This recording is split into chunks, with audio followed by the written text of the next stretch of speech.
Bonjour, shalom, bienvenue dans ce live de ce dimanche 9 juin 2024. Nous commençons dans 2 minutes. En attendant, je vous mets un chant qui va vous édifier et je vous demande vraiment de partager ce live. Nous commençons dans 2 minutes. Merci à vous. Que Dieu vous bénisse. Alléluia. Amen.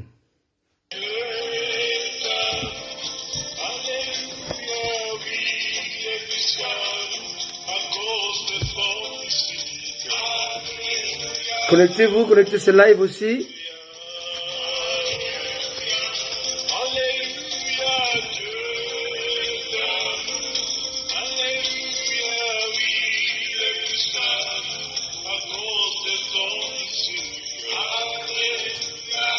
On est ensemble pour moins d'1 heure.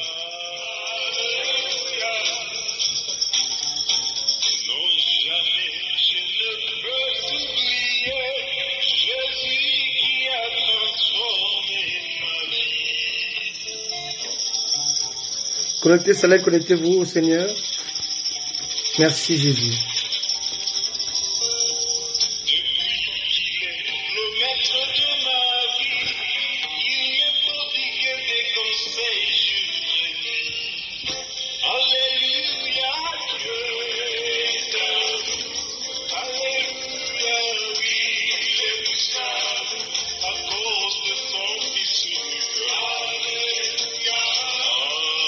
Oh Jésus, merci.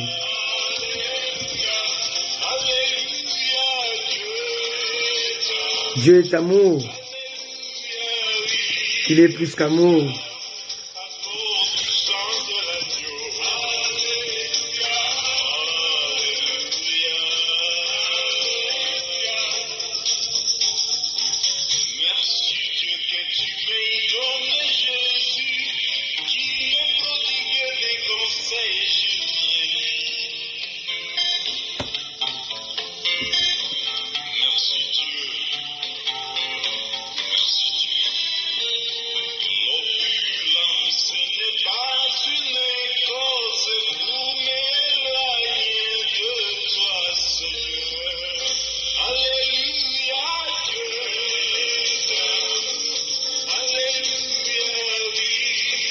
Gloire à Jésus.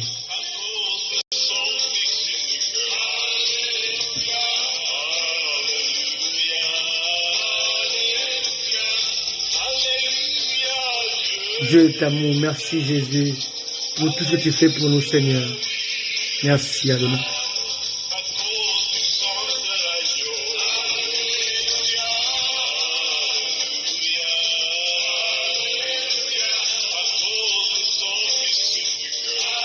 Connectez ce live, partagez-le. Je crois de tout mon cœur qu'il bénira au moins une personne.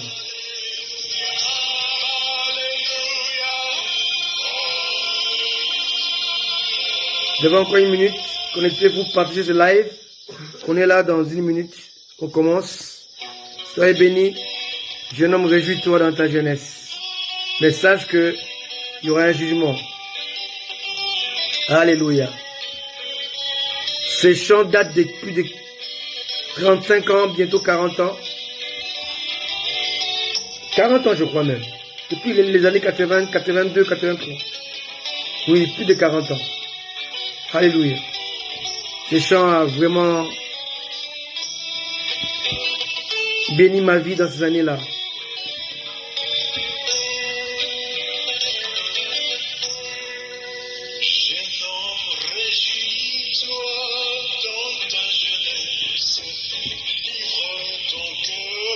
Alléluia. Pendant les jours de ta jeunesse.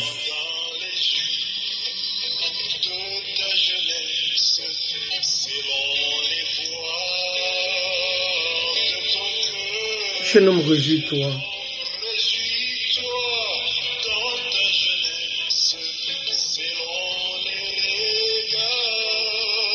De tes yeux, le jugement dernier arrivera. Pour des comptes à rendre.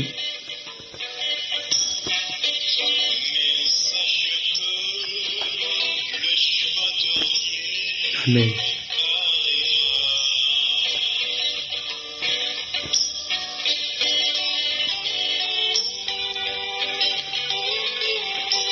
Jésus revient bientôt. Pesons nos actes. Pesons nos décisions. Parce que chacun aura des comptes à rendre à Dieu.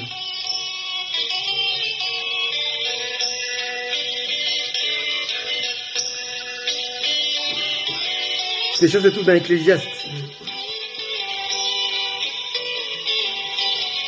À l'époque où on chantait la parole de Dieu et non pas des gens.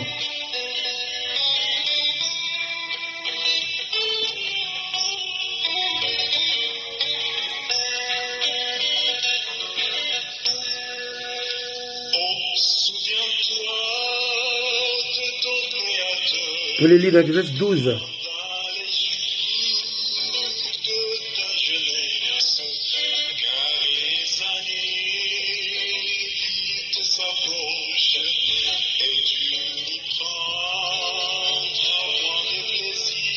Malgré nos fautes, Jésus nous appelle.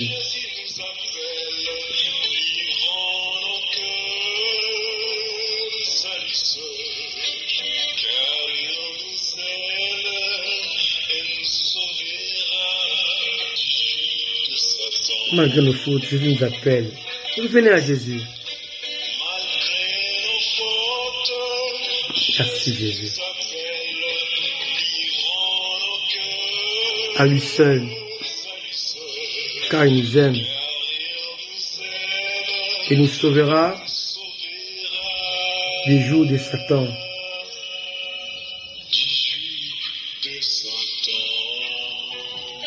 Alléluia. Amen. Gloire à Jésus. Soyez bénis. Dieu est avec nous. Alléluia.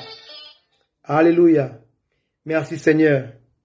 On va commencer notre live, notre moment de partage de bénédiction, notre moment de bénédiction, notre moment de louange. Et je crois de tout mon cœur que Dieu nous bénira encore aujourd'hui. Amen. Soyez bénis, partagez ce live et je crois que vous serez bénis. Alléluia. Merci Seigneur Jésus. Alors aujourd'hui, on va parler de Dieu. Alléluia. Le 26 mai, nous avons parlé du témoignage de Dieu. Le dimanche dernier, 6 juin, on a parlé de la réputation de Dieu. Et aujourd'hui, on parlera de l'ouvrage de Dieu. Alléluia. Le témoignage de Dieu il y a 2 semaines. La réputation de Dieu le dimanche dernier. Et aujourd'hui, on parlera de l'ouvrage de Dieu. Alléluia. Amen. Gloire à Jésus. L'ouvrage de Dieu. Amen. Jésus est Seigneur. On va vraiment nous concentrer sur sa parole qui nous fera du bien, j'en suis sûr. Amen. J'en suis sûr et certain. On va aller parcourir la parole de Dieu pour voir ce que Dieu nous a réservé. Alléluia. C'est très important. Bien-aimés, Dieu tient à son ouvrage. Et Dieu ne permet pas, ni à personne, de démolir son ouvrage. Alléluia. Il a dit, vous êtes les temples de Dieu. Celui qui détruit les temples de Dieu, Dieu le détruira. Amen. C'est très important de comprendre ces choses. De comprendre et de connaître ces choses. Parce que si nous ne le comprenons pas, Dieu nous demandera des comptes. Amen. Dieu est son ouvrage. Alléluia. Alléluia. Dieu est son ouvrage. Prenons nos Bibles et allons-y dans Éphésiens 2, le verset 10.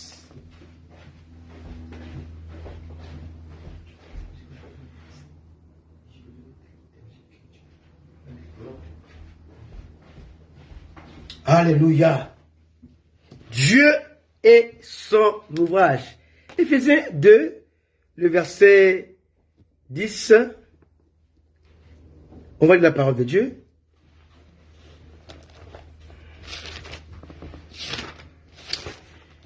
Éphésiens 2, le verset 10. Lisons la parole de Dieu.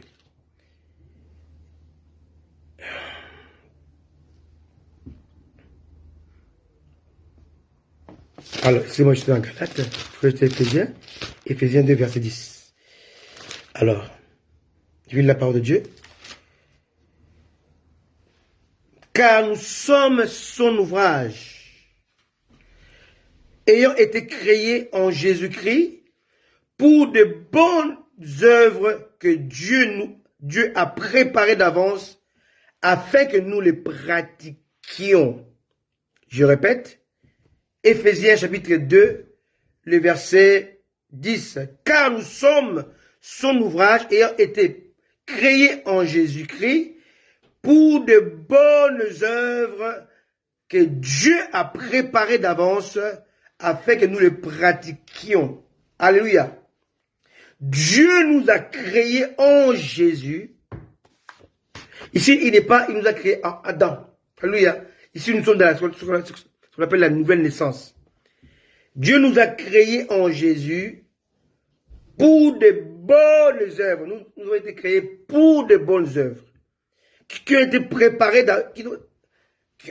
d'avance pour que nous puissions les pratiquer. Alléluia. Donc, lorsque tu nais de nouveau, Dieu place des bonnes œuvres pour que tu puisses les pratiquer. Alléluia. Alors aujourd'hui, on va voir l'ouvrage de Dieu. Et vous allez voir avec moi, bien aimé, aujourd'hui, que Dieu tient à son ouvrage. Et Dieu ne permet à personne de démolir son ouvrage, d'offusquer son travail, de détruire son travail. Bien aimé, Dieu a créé tout avant l'homme pendant 6 jours, pendant 5 jours, pardon. Et le 6e jour, il va créer l'homme. L'homme est le chef-d'œuvre de Dieu. Alléluia. L'homme est la sommité de toutes les œuvres de Dieu, car il a été créé pour un but bien précis, un but bien défini, un but prédestiné. Alléluia. Voilà pourquoi le Créateur, notre Dieu, Yahweh, donne certes la liberté à l'homme, mais il ne lui permet pas de toucher à son ouvrage qui est lui-même l'homme. Dieu t'a créé, mais ne te permet pas de modifier la manière dont il t'a créé. Alléluia. L'homme peut choisir certaines choses. L'homme peut donner des noms. L'homme a donné des noms aux animaux. Adam. L'homme peut choisir sa compagne, sa conjointe. Cependant, l'homme ne peut jamais, ne doit jamais modifier l'œuvre de Dieu, qu'il est lui-même. Dieu veut que son ouvrage ne soit jamais corrompu ni falsifié. Alléluia. Alléluia. Alléluia. Dieu a dit, vous êtes le temple. Nous sommes le temple de Dieu. Et celui qui détruira le temple de Dieu, Dieu le détruira. Pourquoi Dieu le détruira? Parce que l'homme qui est devenu temple est l'ouvrage de Dieu. Le tabernacle était l'ouvrage de Dieu. Alléluia. Alléluia. C'est tellement important, ce message, que si nous ne comprenons pas ça, nous allons nous exposer à la destruction. Dieu ne permet ni au diable, ni aux démons, ni à l'homme de falsifier son ouvrage. Alléluia. Voilà pourquoi il est dangereux de modifier l'ouvrage de Dieu que vous êtes, que nous sommes. C'est décaper la peau, vouloir changer de visage, changer de corps. Bien aimé, chaque homme, chaque être vivant est unique aux yeux de Dieu. Dieu a pris soin de créer Adam et Dieu a pris soin de former Adam. L'homme a été créé et l'homme a été formé. Adam et Ève ont été créés le même jour, mais ils ont été formés dans des jours différents. Adam a été formé le premier et Dieu a endormi Adam pour former Ève. Alléluia. Mais la création, proprement dite, a été faite le même jour. Aujourd'hui, on va voir l'importance que Dieu donne à son ouvrage. Le tabernacle était l'ouvrage de Dieu. Alléluia. Et je vais en parler un tout petit peu aujourd'hui pour vous montrer à quel point Dieu tient à son ouvrage. Dieu tient à toi. La Bible dit, même vos cheveux sont comptés. Lorsque quelqu'un meurt, Dieu perd une sommité, parce que Dieu a pris le temps de te créer. David a dit, dans les psaumes, laissez-moi vous le dire, vous les lisez, c'est tellement fort. Alléluia. Alléluia. Il a dit, quand j'étais encore informe dans le ventre de ma mère, tu me connaissais. Alléluia. On voit à quel point Dieu tient à l'homme. Dieu tient à son ouvrage. Alléluia. Alléluia. Alléluia. Tu n'as pas le droit de faire ce que tu veux. Parce que tu es l'ouvrage de Dieu. Amen. Alléluia. Alléluia. On doit savoir cela. Alléluia. C'est dangereux de détruire l'ouvrage de Dieu. Amen. Alléluia. Faisons attention à nos décisions. David a dit dans le psaume 139, c'est toi qui as formé mes reins, qui m'as tissé dans le sein de ma mère. Je te loue de ce que je suis une créature si merveilleuse. Toi qui m'écoutes, tu es une créature si merveilleuse. Tes œuvres sont admirables et mon âme le reconnaît bien. Ton âme doit le reconnaître. Alléluia. Mon corps n'était pas caché devant toi, dit David. Lorsque j'ai été fait dans un lieu secret, tissé dans les profondeurs de la terre. Quand je n'étais qu'une masse informe, tes yeux me voyaient. Et sur ton livre étaient tous inscrits. Le jour Attends. Tu tissais dans le profondeur de la terre, quand j'étais qu'une masse informe et vide, tes yeux me voyaient. Et sur ton livre, tout était inscrit. Le jour qui m'était destiné, avant qu'aucun d'eux n'existe. Alléluia. Donc David ici, il exprime le mystère de Dieu sur la création de l'homme. Adam a été créé, mais Abel et Caïn ont été formés. Alléluia. Tissés. Alléluia. Adam a été créé et formé, mais Caïn et Abel ont été tissés. Dieu a pris le temps de te donner une forme. A pris la photo de ton père, de ta mère. Alléluia. Il regarde ton père, regarde ta mère, il te tisse.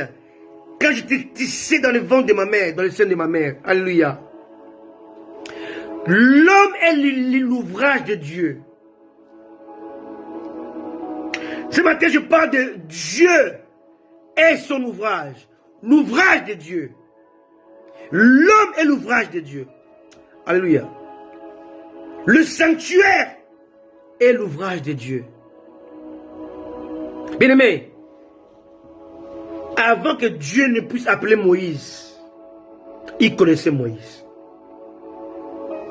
Et lorsque Dieu a donné à Moïse la mission d'ériger le tabernacle,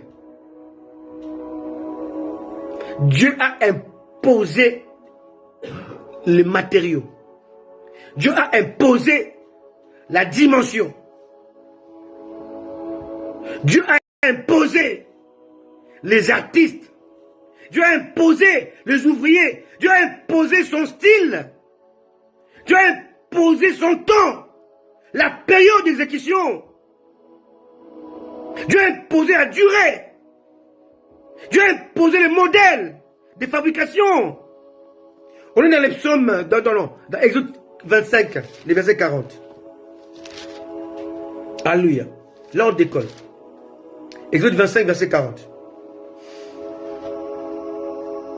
Regarde et fais d'après les modèles qui t'est montré sur la montagne. Alléluia. Exode 26, verset 30. Tu dresseras un tabernacle d'après les modèles qui t'est montré sur la montagne. Exode 40, versets 16 et 17. Alléluia. Exode 40, versets 16 et 17. Moïse fit tout ce que l'Éternel lui avait ordonné. Il fit ainsi. 17.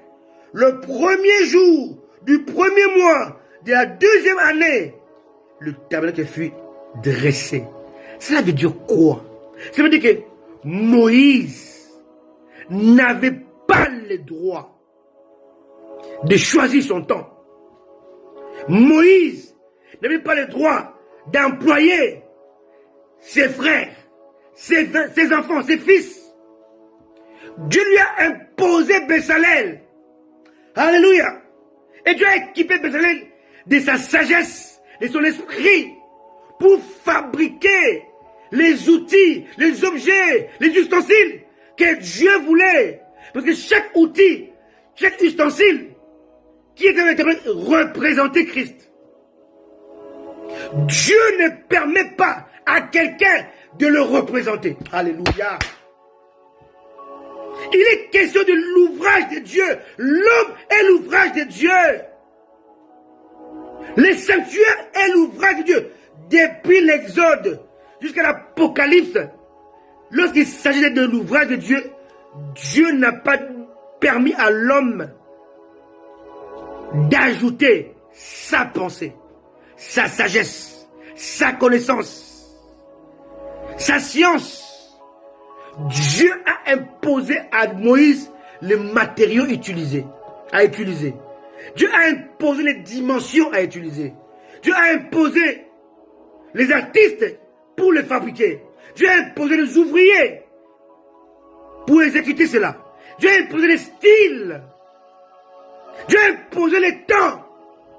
Dieu a imposé la période d'exécution. Et Dieu a imposé la durée. Dieu a imposé le modèle de fabrication. Alléluia. Moïse n'a fait que exécuter l'ouvrage de Dieu.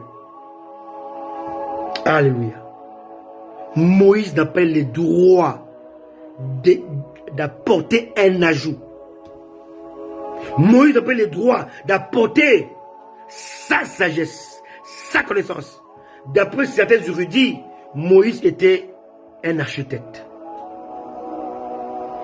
Il a étudié dans la connaissance égyptienne. Il a étudié dans la cour de Pharaon. C'était un homme très intelligent, très instruit. Et malgré son instruction, malgré sa connaissance, malgré sa science, il n'a pas eu le droit d'apporter un ajout. Parce que le sanctuaire demeure l'ouvrage de Dieu. Toi qui me suis, tu es l'ouvrage de Dieu. Toute modification à l'ouvrage de Dieu a été punie par la mort. Alléluia. Alléluia. L'Église est l'ouvrage de Dieu. Jésus a dit dans Matthieu 16, verset 18, je bâtirai mon Église. Il n'a pas dit à ses serviteurs, bâtissez vos églises. Non. Aujourd'hui, les hommes bâtissent leurs églises. Avec leurs matériaux, avec leurs dimensions, avec leurs artistes, avec leurs ouvriers. Avec les temps qu'ils choisissent, avec la période d'exécution, avec la durée, avec les modèles. Mais l'Église est l'ouvrage de Dieu. Puisque Jésus a dit, je bâtirai mon Église. Il n'a pas dit, bâtissez vos églises. Je bâtirai mon Église. Et l'ouvrage est protégé.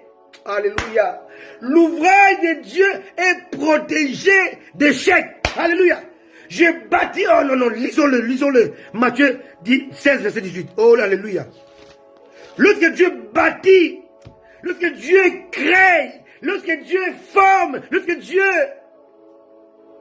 exécute, lorsque Dieu établit et érige son ouvrage, il tient à ce que son ouvrage ne puisse jamais ternir, ne puisse jamais s'essuyer, ne puisse jamais connaître la faillite.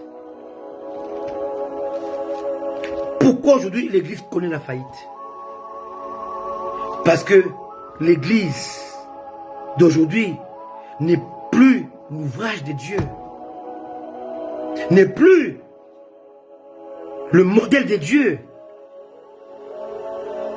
L'Église est composée de membres. Et la Bible dit dans les Actes des Apôtres, Dieu a ajouté à l'Église ceux qui étaient sauvés. Aujourd'hui, nous ajoutons ceux qui ne sont pas sauvés. Alléluia. L'Église est déformée. L'Église est devenue l'ouvrage des hommes. Voilà pourquoi l'Église connaît l'échec. Lisons un peu les caractéristiques de l'ouvrage de Dieu. Par rapport à l'Église, par exemple. Matthieu 18. Matthieu 16, 18. Qui dit la Bible? Quelle dit la parole de Dieu? Alléluia.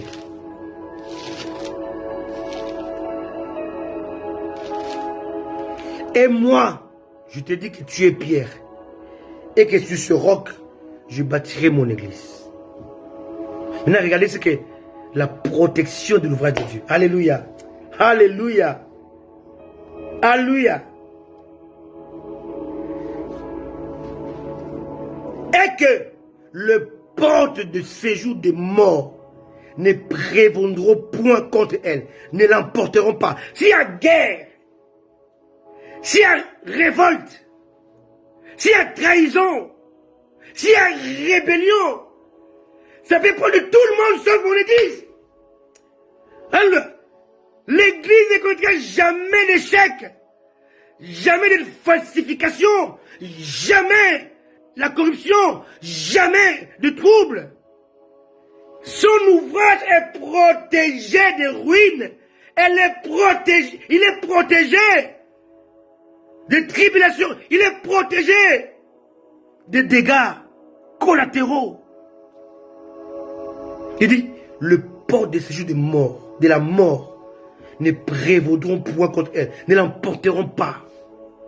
Tout combat mené contre l'Église était un combat perdu d'avance. Parce que le chef de l'Église a dit que l'Église est mon ouvrage. Et les attaques de Satan ne l'emporteront pas. Les complots démoniaques ne l'emporteront pas. Les cafouillages ne pourront rien faire. Satan et sa cohorte ne pourront jamais, alors jamais, vaincre l'Église. Séduire l'Église. Alléluia. aussi longtemps que l'homme sera caché dans l'église du Christ, il sera à l'abri de tout danger. Alléluia. Avant de rentrer dans l'église de Jésus-Christ, allons-y maintenant dans les tabernacles et voir pourquoi il y a eu des morts causées par Dieu. Alléluia. Alléluia. Le tabernacle était l'ouvrage de Dieu. Alléluia. Voilà pourquoi Dieu a imposé à Moïse les matériaux, les dimensions, les artistes, les ouvriers, le style, les temps, la période d'exécution, la durée et le modèle de fabrication. Moïse n'a pas eu à ajouter un iota, une pensée. Non. Moïse a tout fait selon le plan et le modèle de Dieu. Regarde bien et fais selon ce que tu as vu. Mais là où quand on parle de ce que tu as vu, il y a voir et regarder. Il y a apercevoir. Mais lorsque nous voyons dans la réalité des choses, au ciel, il y a 4 chérubins. Moïse a représenté deux chérubins. Il a regardé, mais il a aperçu autre chose. Il a exécuté selon Dieu. Ce qu'il a vu, il n'a pas reproduit, parce que Dieu lui a dit de faire 2 chérubins, non parce qu'il a vu 4 chérubins. My goodness. Il y a, je vois, je regarde, mais apercevoir avec l'œil de l'esprit, c'est autre chose. Alléluia. Alléluia. Alléluia. Alléluia. Et si on voit un peu dans le tabernacle, Moïse a respecté toutes les consignes de Dieu. Moïse n'avait rien improvisé dans cet ouvrage divin. Moïse n'avait pas apporté son savoir-faire. Moïse n'avait pas ajouté ses propres matériaux. Moïse n'avait pas non plus dépassé les limites fixées par Dieu, imposées par Dieu. Moïse a respecté les matériaux imposés ainsi que les mesures fixées par Dieu. En somme toute, la chair n'eut aucune place dans l'œuvre spirituelle de Dieu, dans l'ouvrage de Dieu. Dieu n'a pas permis à la chair d'apporter son plus, son contenu. Et de ce fait, l'ouvrage de Dieu devait être respecté selon le décret de Dieu. Et toute personne qui a bafoué ce décret imposé par Dieu à Moïse a été punie de mort. Mais si vous n'avez jamais fait attention à cela, je vais vous le démontrer dans toute la parole de Dieu qu'on n'a pas à apporter son ajout, son savoir, son piment, sa religion, sa tradition, sa culture dans l'ouvrage de Dieu. Ceux qui l'ont fait ont été tués par Dieu. Alléluia. Alléluia. Alléluia. Maintenant, voyons un peu les conséquences de bafouer les principes divins dans l'ouvrage de Dieu. Tout ajout humain dans l'ouvrage de Dieu a été puni par la destruction, la mort de la chair, la mort physique. De même, toute négligence a été châtiée par la mort physique, la mort de la chair. La chair ne peut pas vivre face à la gloire de Dieu. Lorsque nous ajoutons la chair à la gloire de Dieu, notre chair meurt. On va voir le décès causé par Dieu, le mort causé par Dieu à cause de la négligence, des ajouts ou de l'oubli par rapport à l'ouvrage de Dieu. Alléluia. Allons dans Lévitique 10. Je sais pas pour moi c'est un bon message. C'est un très bon message qui nous interpelle à ne pas jouer, à ne pas blaguer, à ne pas nous amuser avec l'ouvrage de Dieu. Toi, tu es l'ouvrage de Dieu. Le temple est l'ouvrage de Dieu. L'église est l'ouvrage de Dieu. Alléluia. Lorsqu'il s'agit de l'ouvrage de Dieu, n'essaie pas de hasarder à ajouter quoi que ce soit. C'est la mort qui t'attend. Lévitique 10. Lisons ce qui est écrit. On a ici des gens consacrés pour le service de Dieu, mais ils vont faire n'importe quoi. Et Dieu ne leur a pas accordé d'excuses pour ça. Bénissons Dieu, bénissons Jésus pour la grâce, bien-aimé. Sous la loi, si on était encore sous la loi, beaucoup de passés seraient morts depuis longtemps. Alléluia. Quand vous escroquez les gens, les frères, les sœurs qui croient en vous, vous escroquez l'ouvrage de Dieu. Alléluia. Quand vous escroquez les gens, quand vous abusez des femmes dans l'église, quand vous abusez de la moralité spirituelle, vous bafouez les principes divins. Vous ajoutez à l'ouvrage de Dieu. Lévitique 10, verset 1. Les fils d'Aaron, Nadab et Abihu, ils étaient des sacrificateurs. Ils étaient hautement estimés parmi les enfants d'Israël. Mais regarde ce que Dieu a fait avec eux. Aaron et Abihu prirent chacun un brasier, ils mirent du feu et posèrent du parfum dessus. Ils apportèrent devant l'Éternel du feu étranger, ce qui ne leur avait pas été ordonné. Je vais le dire tout à l'heure que aucun ajout ne doit être ajouté à l'image de Dieu, à l'ouvrage de Dieu. Alléluia. Parce que l'ouvrage de Dieu était une image anticipée, était une sorte de métaphore qui représentait Jésus le Rédempteur. Alors, les modifier ou mal utiliser, c'est modifier la rédemption. Alléluia. Oh mon Dieu. C'est modifier ton salut. C'est modifier le plan salutaire. C'est modifier le plan de Dieu. Ce que nous ne savons pas aujourd'hui. Lorsque le passé escroque les gens, lorsqu'ils couchent avec les sœurs de l'église. Mais la sœur avec qui tu couches, pasteur, elle est l'ouvrage de Dieu. Quand tu abuses d'elle, tu abuses de Dieu. Alléluia. Quand tu mens les gens, tu vas chercher la magie. Quand tu mens, tu trompes les gens, tu vas chercher les bonnes aventures. Mais ce que tu ignores, que tu le fais contre l'ouvrage de Dieu. Et Dieu est catégorique. Quand on touche à son ouvrage, le châtiment est la mort. Car l'ouvrage de Dieu, c'est la gloire de Dieu. Alléluia. Alléluia. Regardons ce que Abihu et Nadab, qui étaient les sacrificateurs fils d'Aaron, qui ont été consacrés par Moïse. Ils avaient l'huile sur leur tête. Ils portaient des habits sacerdotaux.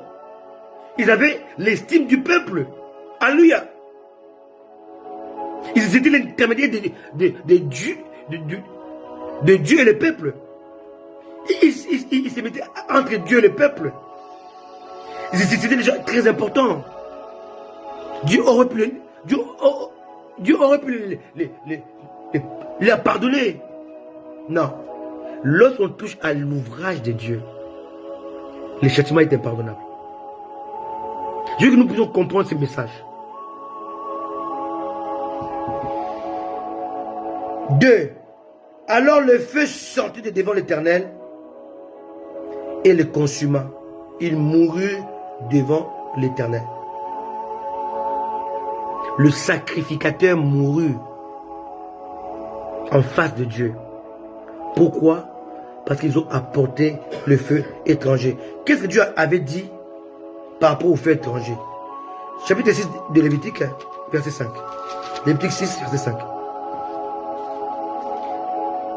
Et 6. Lévitique 6, 5 à 6. Le feu brûlera sur l'autel. Il ne s'éteindra point. Chaque matin, le sacrificateur, donc Abihu et Nadab, il allumera du bois, arrangera l'holocauste et brûlera la graisse des sacrifices d'action de grâce. 6. Le feu brûlera continuellement sur l'autel, il ne s'éteindra point. Chapitre 10, 1 à 2. Le fils d'Aaron, à qui cette loi sur l'offrande a été donnée, n'ont pas respecté l'ordre de Dieu, n'ont pas respecté les plans de Dieu, n'ont pas respecté les conditions de Dieu par rapport au feu. Ils ont été négligents. La négligence les a poussés à allumer un feu qui ne devait pas allumer. Le feu était allumé par Dieu. Il fallait l'entretenir. Oh, mais c'est Dieu qui a allumé le feu. Il fallait l'entretenir. Mais ils ont apporté leur propre feu pour le mélanger avec le feu de Dieu. C'était un péché impardonnable. Dieu les a tués sur le coup. Quelqu'un me comprend? Si c'est seulement passé avec les fils d'Aaron, on peut dire oui, c'est un hasard. Mais ça s'est passé avec les fils d'Élie, les sacrificateurs. Alléluia. Dieu a tué les fils d'Élie, sacrificateurs. Alléluia. Exactement comme les fils d'Aaron, sacrificateurs. 2 Samuel 6 à 7, on voit la mort. 1 Samuel, oubliez les 2 Samuel. 1 Samuel 4 et 11. On va le lire. 1 Samuel 4 et 11. Alléluia. Il est question de l'ouvrage de Dieu. Alléluia. 1 Samuel 4 et verset 11.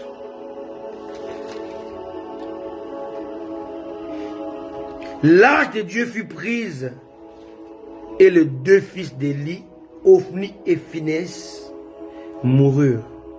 Pourquoi ils sont morts? Parce que ils ont joué avec l'ouvrage de Dieu. Ils couchaient avec des femmes dans le temple. Ces 2 fils d'Élie prenaient avec une fourchette ce que les gens donnaient comme sacrifice. Ils ont trahi Dieu. Ils ont trahi l'ouvrage de Dieu. Ils ont péché contre Dieu en bafouant le principe du sacrificature, du sacerdoce. Ils sont morts. Si c'est mon s'est arrêté là, on dit oh, c'est un hasard. C'est arrivé avec les fils d'Aaron, Nadab et Abihu. Je suis arrivé avec Ophni et Phinehas. Non, c'est pas arrêté là. 2 Samuel 6, 7 à 8. Là, on voit la mort de Uza. Uza n'était pas consacré pour garder l'arche.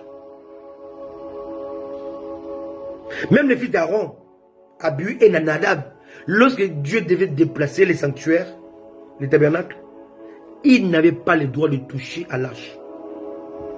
C'est d'autres fils, 4 autres fils, toujours de Lévi, mais de la tribu de Kéat, les Kéatites, devaient transporter l'arche, mais en mettant le bois sur l'arche, ils ne touchaient pas l'arche.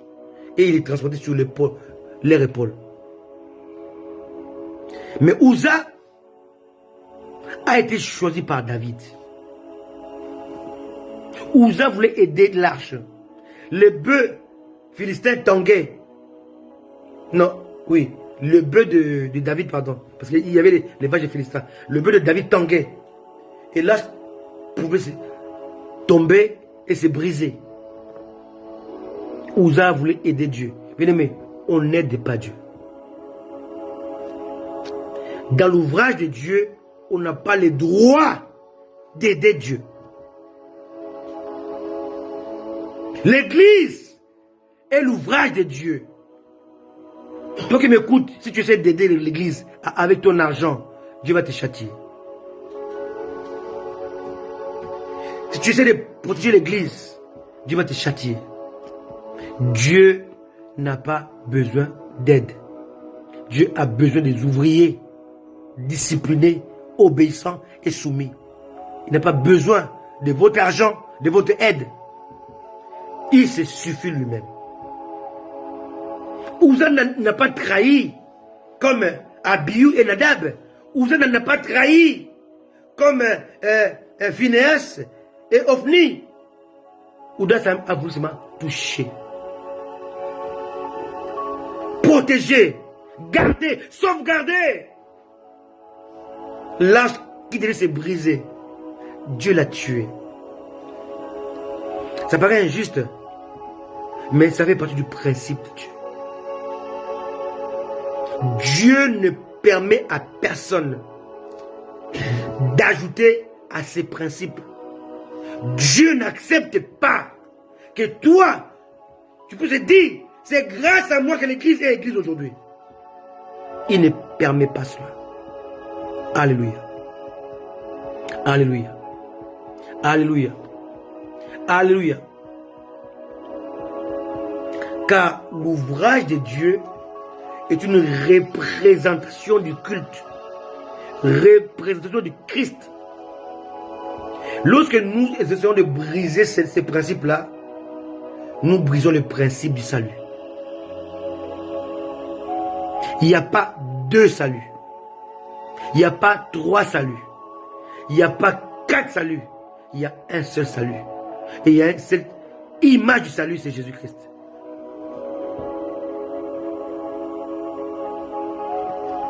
L'ouvrage de Dieu doit être respecté, considéré, apprécié par le serviteur que nous sommes.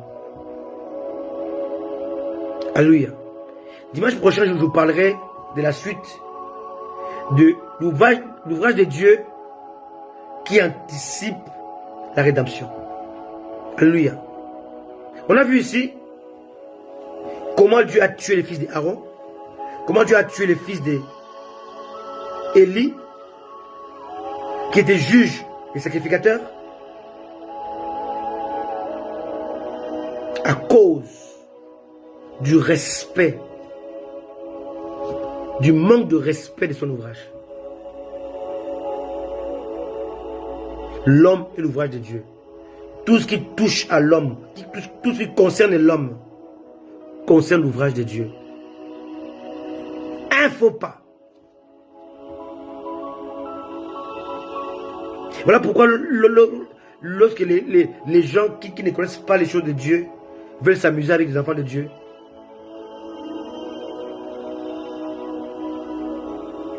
Dieu se venge. Alléluia. Dieu a laissé aux Babyloniens les soins de torturer le peuple de Dieu, son peuple. Mais Dieu les a châtiés. Parce que son peuple était son ouvrage. Dieu a laissé aux Babyloniens. Dieu a laissé aux Grecs. Dieu a laissé aux Assyriens. Mais Dieu les a châtiés. Dieu tient à son ouvrage. Car l'ouvrage de Dieu est issu de Dieu. Alléluia. Si nous regardons dans le tabernacle, on verra que Moïse n'a pas eu le choix des matériaux. N'a pas eu le choix de la dimension. Tout était calculé et tous ces calculs-là symbolisent Christ. Alléluia.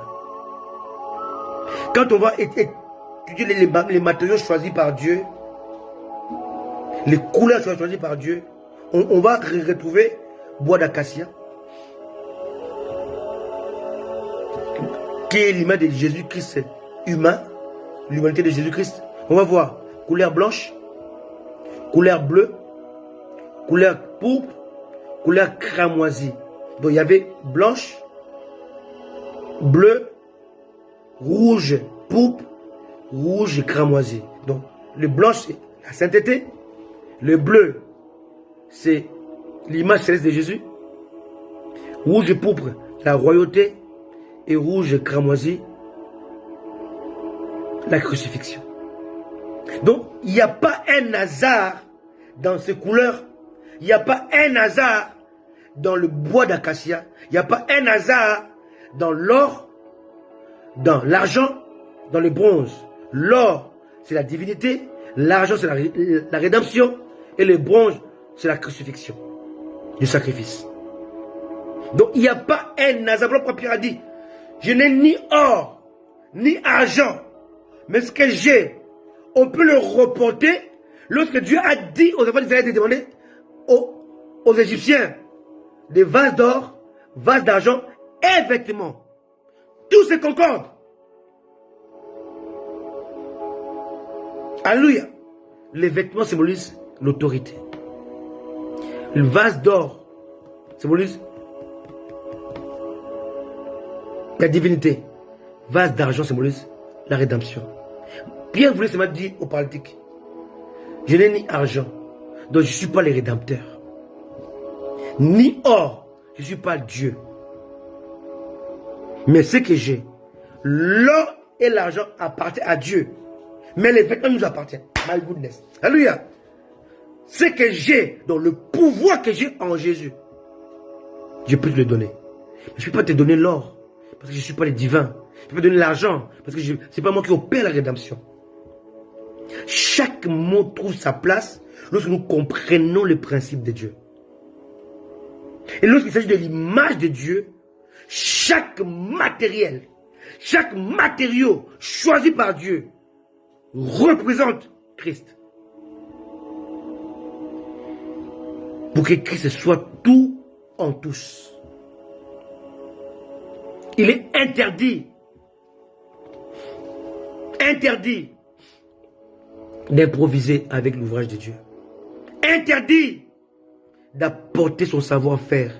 Interdit d'ajouter à l'ouvrage de Dieu. Interdit de dépasser les limites. L'apôtre Paul parle de limites.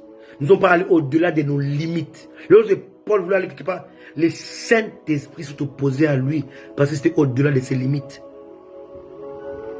Beaucoup de chrétiens aujourd'hui ont succombé parce qu'ils ont dépassé les limites. Bien aimé, Dieu peut donner une limite de 10 km.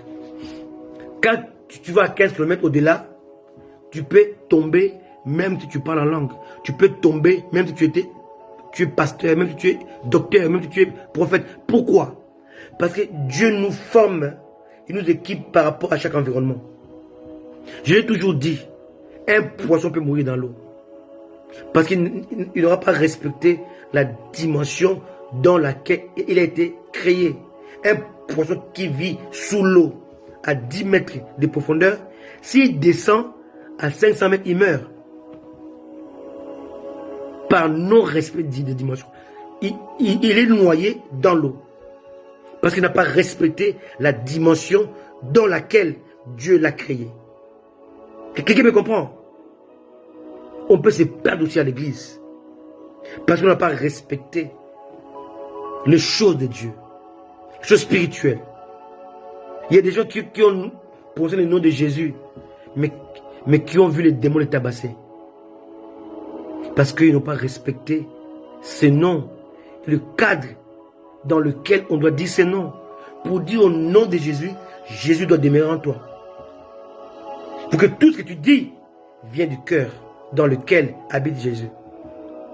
Mais si dans ton cœur Jésus n'habite pas, Tu vas dire au nom de Jésus-Christ, ça vient pas du cœur, ça vient de la bouche.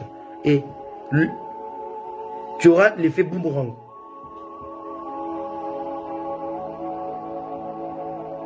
Les fils de Séva ont fui passer ce chemin. Alors que les démons devaient fuir passer ce chemin. Ils ont eu l'effet boomerang parce qu'ils n'ont pas respecté Jésus qui habite et Jésus qui est prononcé. Alléluia. Jésus qui est installé et Jésus qui est déclaré. Ce sont les principes que vous devez comprendre, connaître, assimiler. Voilà pourquoi Dieu a empêché les disciples d'aller au-delà de la limite. Moïse a respecté les choses de Dieu. Il a respecté, alléluia, les matériaux, respecté la dimension, respecté les artistes, respecté les ouvriers, respecté les styles, respecté le temps, la période d'exécution, la durée, le modèle. Ta victoire dépend du respect de ce que Dieu t'a dit, du temps que Dieu t'a fixé. Alléluia. C'est très important. Alléluia. C'était l'ouvrage de Dieu. Un très bon message que je vais continuer dimanche prochain parce que mardi, je vais finir les 4 témoignages. On avait les témoignages de Dieu, les témoignages de Jean-Baptiste, maintenant je vais parler des témoignages des œuvres. Alléluia. Dimanche prochain, on va avoir la suite de l'ouvrage de Dieu. Tu es l'ouvrage de Dieu, ne l'oublie jamais. Alléluia. Tu es le chef-d'œuvre de Dieu. Toi qui m'écoutes. Amen. Tu dois respecter les principes de ta création. Les principes de ce pourquoi tu es sur la terre. Le principe de ton identité. Alléluia. Alléluia. Vous savez, le roi de Juda, Josaphat, a failli mourir parce qu'il était déguisé en roi d'Israël. Il avait porté les habits des rois impies. Akab. Ils l'ont pris pour Akab, ils l'ont attaqué. Respecte ton identité. Alléluia. Tu as été créé saint. Ta vie doit être une vie de sainteté. Tu as été créé pur. N'oublie pas que je parle ici de la création selon Adam. Je parle de la création de Éphésiens 2, chapitre 2, verset 10. Dieu nous a créés en Jésus-Christ. En Jésus, nous sommes purs. En Adam, on était impurs. Mais en Jésus, on a été créés en Jésus. Alléluia. Et la vie de pureté, la vie de consécration, la vie de sanctification, c'est notre vie. Lorsque tu es dans l'ouvrage de Dieu, tu n'as pas le respect sur ton corps, tes choix. Tu fais exactement ce que Abihu, Nadab, Ophné et Phinéas ont fait. Et Uza ont fait. Tu attires la mort dans ta vie parce que tu ne comprends pas qui tu es, que tu es l'ouvrage de Dieu. Alléluia, je vais m'arrêter là. Que Dieu vous bénisse. Soyez conséquents avec Dieu, soyez sérieux avec Dieu. Croyez en Dieu, mais aussi marchez selon ses principes. Tu es l'ouvrage de Dieu. Tu n'as pas droit à l'erreur. L'échec n'est pas pour toi. Les portes des séjours du monde ne l'emporteront pas sur l'église. Tu es l'église. L'ouvrage de Dieu. Tu es appelé à régner, à vaincre. Tu es appelé à briller, à surprendre. Tu es appelé à vivre dans la dimension de Dieu. Soyez conséquents, soyez bénis. Que Dieu vous bénisse. Moi et élu, on a été mandaté par Dieu pour vous apporter un signe éternel.